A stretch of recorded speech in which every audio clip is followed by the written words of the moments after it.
Bismillahirrahmanirrahim. Assalamualaikum warahmatullahi wabarakatuh.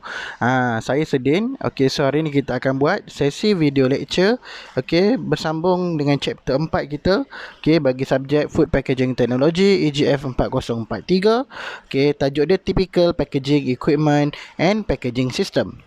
Okay, so basically apakah dia? Okay, kita akan belajar mengenai packaging equipment pada chapter 4 ni sebenarnya.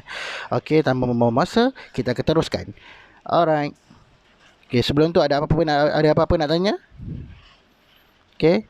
Sorry lawak hamba tak kelakar. Okay, kita teruskan. Alright, so learning outcome. Okay, after completing the unit, students should be able to identify the typical packaging equipment. Okay, yang kedua, explain canning and bottling machine operation. Okay, yang ketiga, discuss the application of vertical and horizontal form fill seal machine. Yang terakhir adalah construct the packaging line organization. Okay, organization. Alright, so basically kita akan mengenal mengenai jenis-jenis mesin packaging yang selalu digunakan pakai di industri. Okay, seterusnya. Okay, canning machine. Okay, first kita akan belajar mengenai canning machine. Okay, canning machine. Okay, apakah step by step dia dalam machine untuk buat canning process? Okay, kalau dalam chapter 3 kali lepas kita ada belajar mengenai cara untuk buat can. Okay, macam mana buat body can, macam mana nak seal can pakai double cement semua tu. Okay, canning machine bukan machine untuk buat can. Sebaliknya macam mana kita nak masukkan produk dalam can tersebut. Basically machine ni adalah machine kita dah ready body can tersebut, masukkan produk dan tinggal penutup. Okey, tapi dia ada step by step dia lah untuk machine ini berjalan. Okey, pertama, kita boleh tengok yang pertama kita ada empty cans. Okay, empty can handling and storage. Okay, handling and storage of empty cans. Okay, so maksudnya ini adalah proses yang pertama. Okay, kita handle dan kita simpan empty can. Okay, sebabnya kilang yang nak menghasilkan produk canning ni, yang isi produk dalam can ni, bukan dia biasanya buat can. Sebaliknya dia beli daripada kilang yang buat packaging. Okey, kilang yang buat packaging yang kat chapter 3 yang dia buat packaging can saja. Ni kalau contohnya kilang sardin. Dia ada produk sardin tapi dia tak buat tin sardin. Dia pergi beli daripada company yang jual tin sardin. So dia order banyak-banyak. Okay, so sampai dekat tempat dia dah order banyak-banyak tu, dia handling dan dia storage, dia simpan dulu. Tu step pertama. Okay, kita bayangkan ini adalah kilang sardin lah. Okay, so kalau kilang sardin dia ambil dulu, dia order dulu berapa tin kosong, okey, yang ready untuk letak produk kat dalam dia, dengan penutup dia order, okey. Bila sampai tempat dia, itu proses pertama yang dia akan lakukan, iaitu handling and storage of empty can. Tin kosong disimpan dulu. Okey, boleh Okey, so step kedua adalah cleaning empty can. So macam biasa sebelum kita nak masukkan produk kat dalam, kita kenalah cuci dulu. Okey, macam kat dapur kita nak guna pinggan, kita basuhlah pinggan dulu, betul tak? Okey, so sama juga kalau untuk kita nak buat letak produk dalam can, okey, dalam tin ni, kita kena cuci dulu semua tin-tin yang baru kita sampai tadi, tin kosong yang baru kita order. Okey, yang ketiga, step ketiga, okay, production preparation. Okay, maksudnya kita pergilah buat produk. Kalau produk kita sardin, buatlah sardin. Masukkan ikan sardin dalam sos, baju wancur dulu, readykan produk tu. Okay, tu step ketiga, product preparation. Okay, kalau kilang kita ni adalah kilang untuk buat buah-buahan dalam tin, okey, pergilah proses buah-buahan dulu. Masukkan air gula lah, okey, apa produk yang kita nak letak dalam tin, kita pergi buat dulu. So step ketiga, product preparation. Okey, yang keempat, okey, filling. Okey, filling, okey, dalam kata lainnya adalah proses untuk mengisi. So kita isi apa? Isi produk kita dalam tin kosong yang kita dah order dan yang kita dah cuci tadi. So proses keempat, masukkan produk ke dalam tin, filling. Okey, proses yang kelima, closing. Okey, proses yang kelima, closing. Closing adalah tutup lah. So kalau kita tutup, biasa kita pakai double seaming. Dah masukkan produk, tutup. Okey, ikat pakai double seaming. Okey, yang keenam, processing. Okey, processing ini depend lah kita nak buat proses tertentu pada produk kita. Kalau contohnya produk can ni, selalunya produk can ini menggunakan heat treatment.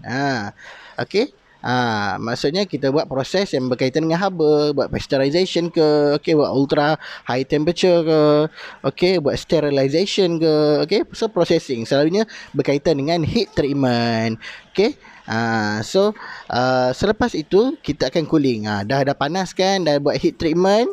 Okey, kita sejukkan tin tersebut. Dan last sekali kita handling and storage of fill can. Maksudnya kita handle pula produk yang dah siap seal, dah siap panas, dah siap sejuk. Kita simpan dalam storage kita dan ready untuk kita hantar ke kedai-kedai di luar sana. So itulah step by step untuk canning machine. Okay. Alright. So kita tengok slide seterusnya. Okay, habis. So kalau soalan tanya berapa step untuk canning machine, sila ingat 8 step mudah yang baru kita terangkan tadi. Gunakan point dalam slide ini saja. Handling and storage of empty can, step 1. Step 2, cleaning empty cans. Step 3, product preparation. Step keempat, filling. Step kelima, closing. Step ke-6, processing. Step ke-7, cooling. Okay, dan yang ke-8, handling and storage of fill can. Okay, so basically susunan, kalau soalan tanya step by step proses yang dalam canning machine ni, kena ikut susunan yang betul. Terbalik susunan, dia akan potong markah lah. Okay, sebab selalunya step ni dia memang ikut turutan dia. Dia tak boleh yang nombor 7 dulu, lepas tu baru nombor 1, tak boleh. Dia kena ikut nombor 1, 2, 3, 4, 5, 6, 7, 8 punya step. Okay, boleh faham? Boleh. Okay, terima kasih. Okay, terima kasih kerana boleh faham. Okay, seterusnya. Okey. Tadi ingat tak? Okey, kita balik semula slide tadi. Okey, pada step ke-6, di sini, okey. Pada step ke-6 di sini kita ada processing. Saya bagi tahu processing tadi selalunya heat treatment. Okey, salah satu heat treatment yang selalu digunakan pakai untuk canning, okey, saya tunjuk. Nama proses heat treatment tersebut adalah retort. Okey, retort ini kita ada sebenarnya ke KTM Lenggong. Okey, kita boleh tengok dalam lab food engineering teknologi lab. Dalam food engineering tu ada dua sebenarnya. Ada dua retort punya mesin. Okay. So basically proses retort ni apa? Dia guna haba, memang guna haba. Senang cerita, kita panaskan tin tersebut. Okey, dia ada macam ada satu chamber, okey, ada satu macam satu container besar besi. Okey, kita masukkan produk can kita kat dalam tu dan kita letak air panas kat dalam tu ataupun kita heat guna steam. Air panas tu kita panaskan sampai dia jadi steam. So temperature dan pressure kat dalam retort itu meningkat. So retort ni proses dia senang cerita macam kita masukkan tin dalam satu bekas yang ada steam, wap air yang panas tu, steam. Okey, pada suhu yang sangat tinggi. Okey. So selalunya melebihi 100 darjah Celsius. So efek dia, produk ke dalam tin kita tu akan terkena heat treatment daripada retort proses. So kuman-kuman dalam tu, bakteria-bakteria dalam tu mati. Dan efek dia kadang-kadang makanan kita kat dalam tin tu pun boleh masak sikit. Satu tin sardin, okey, boleh je makan kat dalam dia. Sebab apa? Dia dah kena dengan heat treatment. Sebab memang kalau sebelum masuk dalam tin tu, dia masuk ikan mentah, masuk sos tomato. Tapi kita ada processing, kita ada retort proses di mana tin itu dipanaskan. Secara tidak langsung produk kat dalam tu dia masak lah sikit. Macam sardin contohnya. Okay. So tu basically adalah retort proses. Okay. Application of heat to food. Okay. In container, dalam container pada tempoh masa tertentu dan temperature tertentu. Okay. Scientifically determined to adequate to achieve commercial sterility. Okay. Untuk mencapai tahap sterility, bebas daripada kuman dan juga bakteria mikroorganism, untuk membunuh bakteria dan mikroorganism. So sebab itulah produk dalam tin selalunya tahan lebih lama. Dah lah udara tak boleh masuk, bakteria tak boleh luar masuk, bakteria yang sedia ada kat dalam pun dah mati kena heat treatment. Okay. So boleh faham? Boleh. Okey, kalau terlepas dengan apa yang saya cakap, anda boleh rewind saja video ini dan hayati suara saya ini. Okey, seterusnya.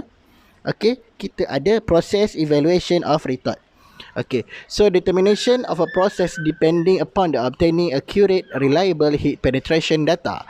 Okay, so basically slide ini dia menceritakan bila kita proses heat treatment, okay, pada canning, okay, selalunya kita akan ambil data.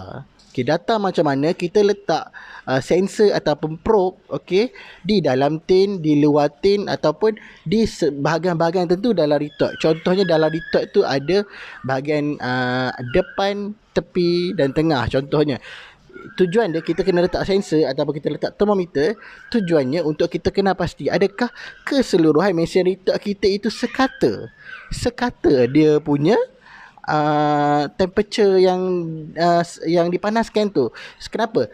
Dia evaluation of retort ni sebab dia nak pastikan keseluruhan kawasan retort yang kita letak produk kita kat dalam, kita letak produk can kita kat dalam tu, kita letak tin banyak-banyak dalam tu, semua tempat sekata temperature dia. Tak ada dalam retort tu bahagian depan je panas, bahagian belakang tak panas. So, efek kalau tak sekata suhu kat dalam retort, kalau kita tak check letak termometer ataupun letak sensor untuk baca reading temperature sewaktu proses retort kita tu, okay, dia akan mengakibatkan suhu tak sekata. Bila suhu tak sekata, contohnya bahagian depan dia panas, tiba-tiba bahagian belakang dia tak cukup panas sama macam depan. Contoh kat depan adalah 200 degree Celsius tapi kat belakang 60 degree Celsius. So efek dia, produk yang kat belakang yang tak cukup temperature tu, dia tak cukup sterile, dia tak dapat membunuh keseluruhan bakteria, mikroorganism dan tak dapat masakkan produk kat dalam tu pun. So at the end, kalau kita tak test kedudukan temperature dalam retort ni, tak sekata ni, kita tak dapat detect ketidaksekatan ni, efek dia mungkin ada produk kita yang rosak lebih cepat. So apa sebab ada kawasan temperature tak sampai. Cuba anda bayangkan kalau contohnya anda buat produk can, anda letak dalam retort, anda letak sensor. Okey, depan satu, tengah satu, belakang satu. So anda tengok dalam bacaan suhu anda sepanjang proses retort ni. Oh, suhu semua tempat ni tercapai. So anda lebih yakin. Anda ada bukti daripada hasil pemerhatian anda tu, anda bukti bahawa memang setiap kawasan dah panas, sama panas dia, sama suhu dia, sama level sterility yang diperolehi oleh produk kita kat dalam tu.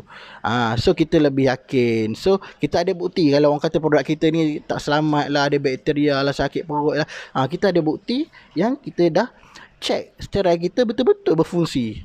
Keseluruhannya dah kena temperature yang cukup. Okay. So sebab tu kita walaupun kita buat heat treatment, kita kena check juga temperature untuk heat treatment tersebut adakah betul-betul mencapai spek yang kita nak, pada suhu yang kita nak. So suhu tu kilang boleh letakkan lah berapa, nak 200 degree Celsius ke 300 degree Celsius ke, bergantung kepada produk anda. Okay, simple sahaja. Okay, so yang seterusnya, okay, habis mengenai retort. Okay, habis mengenai retort evaluation. So retort ni pula nak cerita, mesin retort ni ada dua jenis. Satu vertical, okay, vertical or horizontal retort. Okay, satu vertical, satu horizontal. Okay, so vertical maksudnya apa? Kalau vertical maksudnya dia menegak, horizontal maksudnya melintang. Basically mesin yang sama, cuma kadang-kadang ada retort keadaan diletakkan tu menegak, ada retort dalam keadaan melintang. So ada jenis produk yang sesuai untuk menegak, ada produk kadang-kadang kena letak dalam retort yang melintang. Okey, contoh gambar dia ini contoh kalau yang vertical retort. So dia tegak, dia tinggi. So kita nampak dia dalam keadaan menegak. So kita letak dia daripada belah atas, okey, masukkan produk ke dalam bahagian bawah ini. Okey, ni retort, contoh retort yang vertical. Okey. Cuba anda bandingkan dengan gambar seterusnya. Gambar seterusnya adalah horizontal retort. Bezanya retort kali ini dia melintang, dia dibaringkan.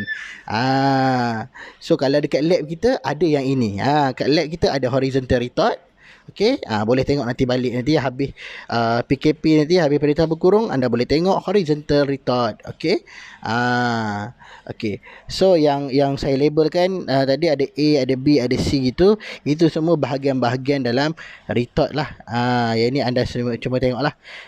Macam contohnya A, kat mana steam masuk, B, air masuk kat mana, okey. C, drain ni maksudnya kat mana dia buang lebihan air dia. Contoh dah habis proses, ada air yang dah pakai, kita tak boleh pakai banyak kali air yang sama. Nanti contaminate lah, ada bakteria tumbuh semua. So setiap kali kita buat proses retort, bila dah jadi steam, dah jadi air balik, okey, kita kena drain dia, buang dia, hantar dia keluar. Itu kat bahagian C. Cuba tengok dalam gambar C tu kat mana. Okay, kat sini saya tanda sini nampak ke? Tak nampak kan? Okay. Alright. So next, D, vent. Vent ni adalah senang cerita adalah atap untuk udara tu dilepaskan sedikit demi sedikit. Sebab yang kita tahu, okay, retort ni dia menyebabkan air dipanaskan dan dihasilkan steam. So bila steam terlampau panas, okay, kita kena control pressure kat dalam tu. Kalau terlebih tinggi pressure kat dalam retort boleh meletup dan satu kecederaan yang besar boleh berlaku. Benda yang high pressure, very high temperature, very high pressure boleh meletup. Okay, so cara nak elakkan letupan itu berlaku, dia ada bahagian D ini, nama dia vent. Vent ni adalah untuk dia lepaskan sedikit demi sedikit pressure yang berlebihan. So dia nak control mesin retort ni cuma dapat control, dia cuma dapat tahan berapa kilopascal punya pressure saja. So dia akan lepaskan sedikit. Kalau terlebih daripada temperature dan juga pressure yang kita setkan sebelum kita run. Okay. Safety valve sama juga untuk lepaskan pressure relief. Okay. Alright. So itu adalah berkaitan dengan retort. Alright. So habis cerita pasal canning, habis cerita pasal retort. Okay. So kita tengok pula, okay, mesin yang seterusnya. Okay, mesin yang seterusnya kita nak tengok adalah bottling machine. Okay, bottling machine ni apa? Bottling machine, okay, bottling machine dia adalah mesin untuk kita isikan minuman dalam botol kosong dan kita jual sebagai minuman di bawah jenama kita sendirilah. So sama juga macam canning tadi. Okay, ini kita cerita pasal masukkan produk dalam botol pula. So sama juga kilang, contoh kilang jus, dia tak bawa botol, dia pergi beli botol daripada botol kosong yang dibuat daripada kilang packaging. Dia order banyak-banyak, okay, dia buat produk, dia masukkan produk dia dalam botol dan dia jual. Okay, so a bottling line can be collection of automatic machine connected by a conveyor belt or group of high sophisticated fully automatic units, complete integrated by a synchronized drive arrangement. Okay, so basically bottling machine ni macam mana? Bottling machine ini dia adalah satu mesin yang kita letak botol kat dalam dia, botol kosong. Okay, nanti botol kosong tu dalam mesin tu dia akan bergerak. Bottling machine tu dia akan bergerak. Okay, dan bergerak atas apa? Atas conveyor belt. Okay, lantai dia tu bergerak tu nama dia conveyor belt.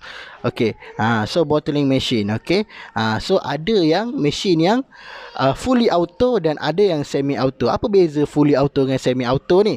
Okay, kalau fully auto maksudnya keseluruhan mesin itu automatik. Daripada letak botol, daripada masukkan produk, sampailah daripada menutup botol itu adalah fully automatic. Okay, fully computerized. Okay, semua pakai sistem, pakai teknologi canggih. Okay, tapi kalau semi automatic, mungkin yang berkos lebih rendah sedikit lah. Mungkin ada sebahagian daripada kerja-kerja nak isi produk dalam botol tu memerlukan tenaga kerja manusia. Ada pekerja buruh manusia yang buat kerja sikit, ada yang bahagian mesin yang buat kerja. So itu adalah semi automatic. So perbezaan dia dapat menghasilkan produk yang lebih banyak dan cepat tu berbeza lah. Kalau yang fully automatic mungkin lagi banyak produk dapat dihasilkan dalam masa yang singkat compare pada semi automatic. Okay, mungkin semi automatic dia slow sikit lah compare pada fully automatic. Okay, kita tengok dia punya step sama macam canning ni, dia ada step. Okay, untuk bottling kita ada 6 step saja.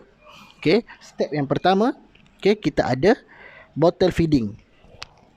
Okay, bottle feeding ni adalah senang cerita letak botol kosong dalam mesin. Letak botol kosong dalam mesin. Okay, step kedua, okay, bottle cleaning. Okay, bottle cleaning ini cuci botol lah. Cuci botol. Botol tu cuci sebelum masuk produk. Okey. Yang ketiga filling, letak produk kat dalam, letak jus ke, letak sos ke, letak apa-apa produk kat dalam. Okay. Yang keempat closing, tutup. Nak pakai cap yang jenis macam ni, nak pakai screw cap ke, nak pakai crown cap ke, nak pakai cork ke, gabus tu. Okey. Depend pada kilang tersebut lah. So dia close. Okey, tutup. Okey, yang kelima kita label. Label lah ini apa benda dalam botol ni, kicap ke, jus oren ke, label.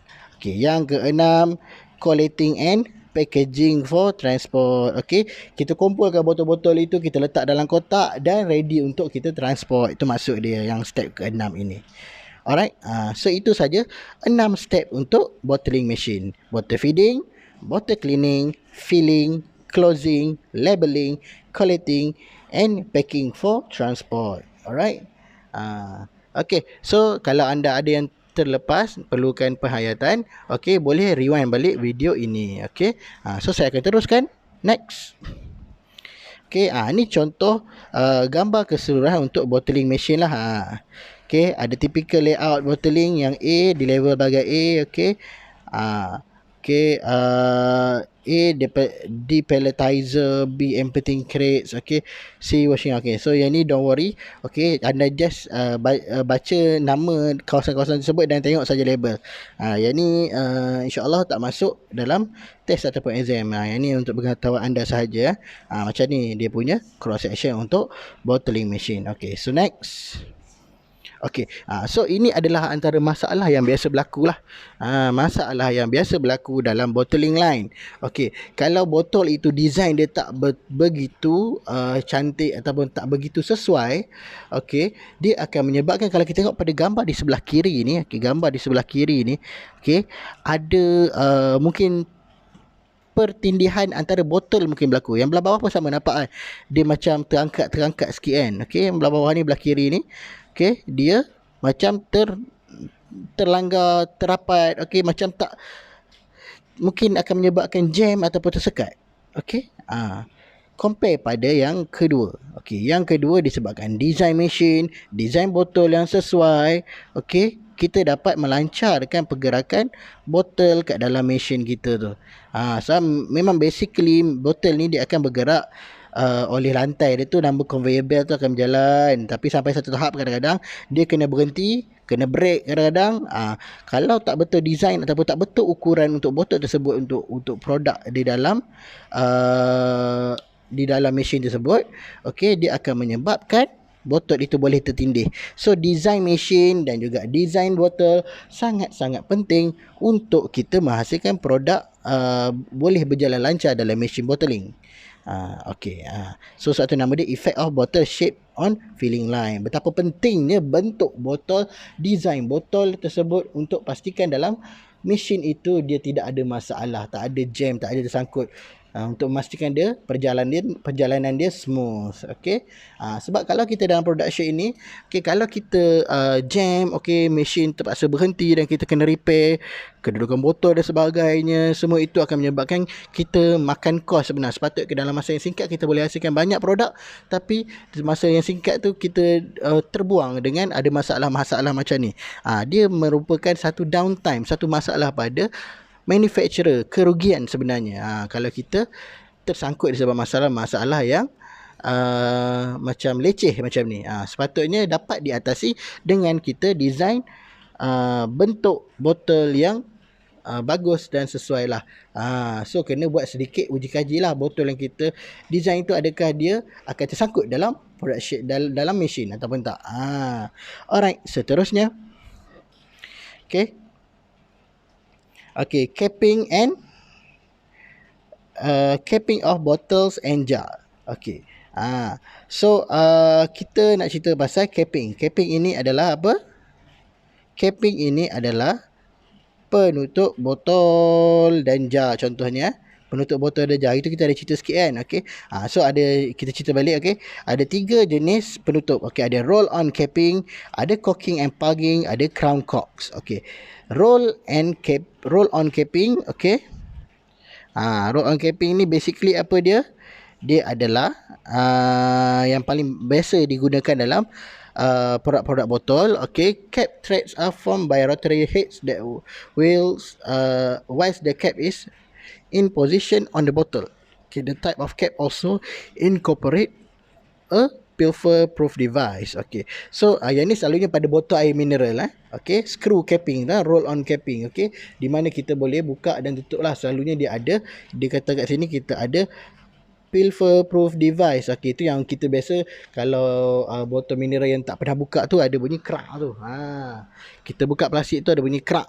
Itu adalah dia punya pilfer proof device. Okay, untuk bagi cap tu dia tak ada tanda-tanda abuse, dan juga itu sebenarnya sebagai break. Kalau macam kita tutup, tak adalah tertutup lebih. Betul-betul ngam-ngam bila ada penahan pada roll on capping yang belah bawah air mineral tu. Okay, so kita ada next, corking and plugging. Okay, cork ni adalah basically adalah jenis-jenis gabus yang biasa disumbatkan saja pada penutup botol. Okay, next, crown cork. Ini adalah crown cork adalah pada botol kicap tu, contohnya penutup botol kicap. Okay, yang itu yang kita nampak bentuk macam crown, macam mahkota. Okey, ada gerigi-gerigi kan pada penutup botol kicap tu. Penutup botol kicap yang biasa kita main jentik-jentik tu. Okey. So yang ini biasanya for beer. Okey, ni botol arak ada tulis sini filling lines and operating up to 600 minit per meter. Okey. Rotary capper usually integrate part of the filling machine. Okey, so crown cork adalah jenis tersebut lah. Alright. So nak lekatkan crown cork ni dia guna pressure. Pressure is exerted on the crown to compress the wad or liner. Okay, while clinking head crimps on the corrugated skirt into the groove on the bottleneck. Okay, alright. So next, seterusnya. Okay, sealing and wrapping machine. Okay, apa itu sealing and wrapping machine? Okay, so basically ini adalah untuk tadi kita dah tengok ada canning. Okey, lepas tu kita tengok dalam canning tu ada proses heat treatment retort kan. Okey, lepas tu kita tengok bottling. Okey, lepas kita tengok bottling proses, kita tengok ada jenis-jenis penutup pula. Okey, ada step dalam buat bottling machine pula untuk letak produk dalam bottling. Okey, sekarang ini kita tengok pula berkaitan dengan sealing and wrapping machine. Ini lebih berkaitan kepada produk-produk yang dibalut oleh plastik. Contohnya produk biskut. Okey, selalunya produk biskut lah. Ataupun sachet macam Milo 3-in-1. Okay, sealing and wrapping machine lah. So kita ada dua jenis, ada horizontal. Okay, sama juga macam retort tadi, ada horizontal machine, ada vertical machine. Okay, horizontal maksudnya melintang, vertical maksudnya menegak. Okay, yang ni kegunaannya berbeza, depend pada jenis produk juga. Okay, so kita tengok apa dia produk untuk horizontal, apa dia produk untuk vertical punya jenis mesin. So kita tengok dulu yang pertama. Okey, ini adalah horizontal form sealing machine. Okey, singkatan dia HFFS. Okey, so HFFS ni, okey, dia adalah contohnya kat sini saya letak adalah biskut. Biskut dia masuk. Okey, tengok daripada kiri ada gambar bergerak daripada kiri ke kanan. Biskut sekelompok dimasukkan. Okey, dan ada dibaluti oleh plastik. Okey, wrapper dia tulis. Wrapper ni selalunya mungkin laminated plastik lah, macam plastik balut biskut tu. Okey, dimasukkan secara vertikal. Okey, daripada tepi dan dia bergerak ke dalam, dan sampai di hujung sana ada rotary cream jaw. Okey, rotary cream jaw ni adalah di mana kat sini adalah proses untuk dia seal. Okey, dia kepit, dia panaskan, dia bagi plastik itu tertutup, biskut kat dalam tu tertutup. Okey, dan dia potong. Saat itu kita dapat kadang-kadang banyak biskut-biskut macam biskut mancis sekarang ni dalam pack besar, ada pula pack-pack kecil. Okey, biskut gula pun dah ada dalam ni, biskut kering tu pun dah ada dalam bentuk paket-paket kecil. Okey, so selalunya untuk produk-produk solid macam ini, okey, produk-produk solid, biskut kan solid kan. Biskut kan dia boleh pegang. Okey, dia macam jenis yang solid macam tu, produk macam tu selalunya dia guna wrapping machine yang jenis horizontal. Okey, so jom kita tengok pula jenis vertical, jenis menegak pula. Kalau yang kita wrap plastik tapi jenis menegak pula. Okey, next. Okay, so ini vertical form fill seal machine. Okay. So vertical form fill seal machine ini dia adalah secara menegak, okay, daripada atas ke bawah. Alright. So ini yang biasanya untuk produk-produk seperti serbuk, powder, produk-produk yang ringan macam tu. Dia tak solid, dia biasa dalam bentuk powder. So sebab apa? Sebab powder ni dia nak control dia adalah kita masukkan daripada atas. Kalau benda solid kita boleh tolak je kat tepi kan. Okay, so kalau untuk vertical form fill seal machine ni selalunya untuk seceh-seceh produk-produk powder lah. Kopi ke, Milo ke, masukkan powder tu daripada atas. Okay, dia jatuh ke bawah. Dan kat bawah tu dia seal dan juga dia potong. Jadilah seceh-seceh Milo yang korang nampak. Okay. Seceh-seceh minuman 3 in 1. Okay. So ini adalah vertical form seal machine. Alright, ini ada kat kilang belakang kita. Dekat kilang JMP. Kat bangunan kilang JMP kita ada. Kalau ada masa nanti kita pergi tengok kat belakang.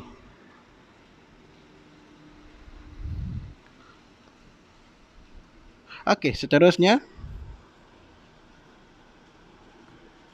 Okey, labeling machine. Okey.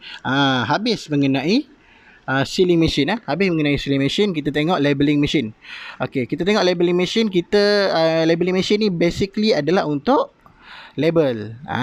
Untuk label produk kita lah. So kalau nak buat labeling machine ni, benda yang penting yang kena ada kat sini. Okay, point pertama, apa benda yang kena ada pada labeling machine? Okay, container to be label. Apa barang untuk yang kita label tu. Kalau tak nak label tak apa, kenalah ada barang yang boleh diletakkan label di atas dia. Kena ada barang untuk kita label. Okay, yang kedua, kena ada adhesive. Adhesive ni maksudnya pelekat. Kenalah ada gum. Kalau ada gum, barulah boleh lekat label. Dan yang terakhir kena ada label. Ada label, okay, ada bekas untuk dilekatkan dan ada gum. So barulah boleh kita gunakan labeling machine ni, okay. So seterusnya kita tengok.